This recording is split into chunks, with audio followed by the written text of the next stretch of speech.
క్రైస్తవ అందరికీ నమస్కారం అండి. ఈరోజు మనం దేవుని వాక్యం మత్తయి సువార్త 15వ అధ్యాయం ఒకసారి మనం చదువుకుందాము. దానికి ముందు మనం 2 మాటలు ప్రార్థన చేసుకుందాం. సర్వోన్నతుడా, దయామయుడా, కృపామయుడా యేసు ప్రభా, మీ పాదపద్మకు ప్రభా, మరి సాయంకాల సమయంలో మీకు మార్తా ప్రభా రేణుక మరి మీ వాక్యాన్ని బోధించడానికి ఇచ్చిన సమయానికి వందనాలు చెల్లిస్తే ఈ వాక్యం ద్వారా ప్రభా అనేక మంది హృదయాలు కదల్చబడాలని వారిలో ఉన్నటువంటి ఆలోచనలను తండ్రి మీ వాక్యానికి తండ్రి కనెక్ట్ చేయమని వేడుకొంచు కొద్ది మనం అడిగినట్టు వేడుకొంచున్నాము తండ్రి. ఆమేన్. చదవబడిన వాక్యం అండి మత్తయి సువార్త 15వ అధ్యాయంలో మనం 1 నుంచి 3 వచనాలు చదువుకుందాము.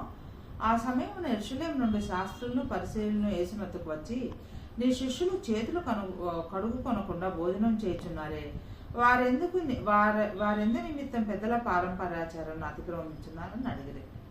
ఇక్కడ యేసు ప్రభు దగ్గరికి అప్పట్లో ఉన్నటువంటి పెద్దవాళ్ళైన శాస్త్రులు అనేవాళ్ళు, ఇంకా ఎవరెవరు వచ్చారంటే చూడండి, పరిసయ్యులు అనేవాళ్ళు దేవుని దగ్గరికి వచ్చి మన యేసు ప్రభు దగ్గర అడుగుతున్నారు, మీ శిష్యులు హ్యాండ్ వాష్ చేసుకోవట్లేదు, వాళ్ళు తినేటప్పుడు హ్యాండ్ వాష్ లేకుండా చేస్తున్నారు, మన పెద్దల ఆచారం కదా, మనకందరికి ఉన్న ఆచారాన్ని మీరు ఎందుకు ఫాలో అవ్వట్లేదని అడుగుతున్నప్పుడు, అంటే ఇక్కడ చేతులు కడుక్కోవడం మంచి విషయమే కానీ దాన్ని పర్టికులర్గా ఆచరించాలన్నట్టు చెప్తుంటే అందుకు ఆయన, మీరును మీ పారంపర్యం నిమిత్తం దేవుని ఆజ్ఞ ఎందుకు అతిక్రమించుచున్నారు, మీరు ఈ చేతులు కడుక్కోవాలి, తినేటప్పుడు చేతులు కడుక్కోవచ్చు ఎవరైనా, ఎందుకంటే మనకి ఏదైనా చేతులకు దుమ్ము ఉన్నా ధూళి ఉన్నా ఇన్ఫెక్షన్స్ రాకుండా మనం చేతులు కడుక్కుంటాం, కానీ అది ఒక పెద్ద ఆచారం లాకపోయి మనం చేతులు కడుక్కోము కదా, అది మన హెల్త్ పాయింట్ ఆఫ్ వ్యూలో మనం తీసుకున్నప్పుడు దట్ ఈస్ గుడ్ ఫర్ అస్.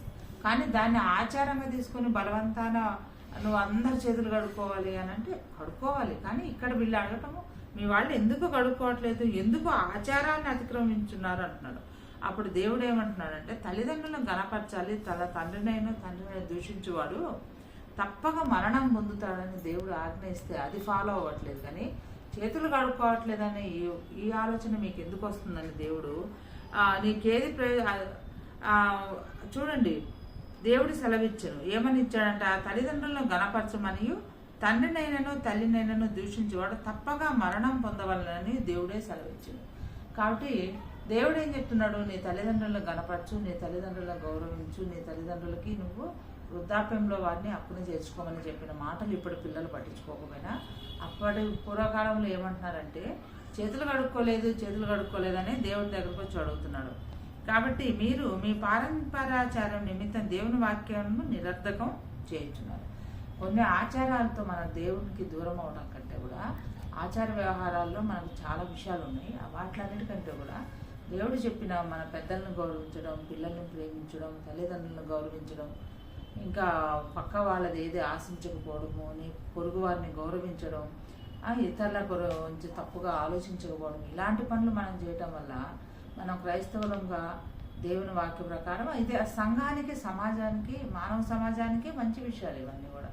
కాబట్టి ఈ వాక్యం ద్వారా మనం పారంపర్య ఆచారాల కంటే కూడా ఈ ఆచార వ్యవహారాలకు ఇచ్చిన ఇంపార్టెన్స్ కంటే కూడా దేవుని వాక్యంలో దేవుడు చెప్తున్న విషయాలను మనం ఎంతవరకు పాటిస్తున్నామో అవి మనకి మన జీవితాలకు కూడా ఇంప్లిమెంట్ చేసుకోవాలి. అవి మనకు చాలా వరకు ఉపయోగకరంగానే ఉంటుంది. ఆ రోజుల్లో చెప్పిన ఆ వాక్యము, ఆ మాటలు ఇప్పుడున్న సమాజానికి, పిల్లలకు కానీ పెద్దలకు కానీ ఉపయోగమవుతుంది.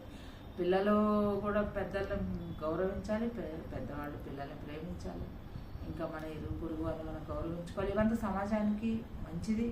మళ్ళీ మన అధికారులను మనం గౌరవించాలని కూడా దేవుడు చెప్పిండు. అదేవిధంగా ఏమంటాడంటే మన ట్యాక్సెస్ కూడా మనం ఖచ్చితంగా పే చేయమంటున్నాడు. ఎందుకు, ఎవరిది వాళ్ళు, దేవునికి రాజుకి అన్నాడు. కాబట్టి మన ట్యాక్స్ కూడా మనం కరెక్ట్ కట్టడం వల్ల మన దేశం కూడా అభివృద్ధి చెందడానికి అవకాశం ఉంటుంది. ఈ వాక్యం ద్వారా మనం ఏం నేర్చుకోవాలంటే పారంపర్య ఆచారాల కంటే కూడా ఏది మనకు ప్రాక్టికల్గా మంచిదో దాన్ని మనం చూజ్ చేసుకోవాలని దేవుడు మనకి సెలవిస్తున్నాడు. Thank you. Praise the Lord అందరికీ. Thank you for watching. Please subscribe my channel.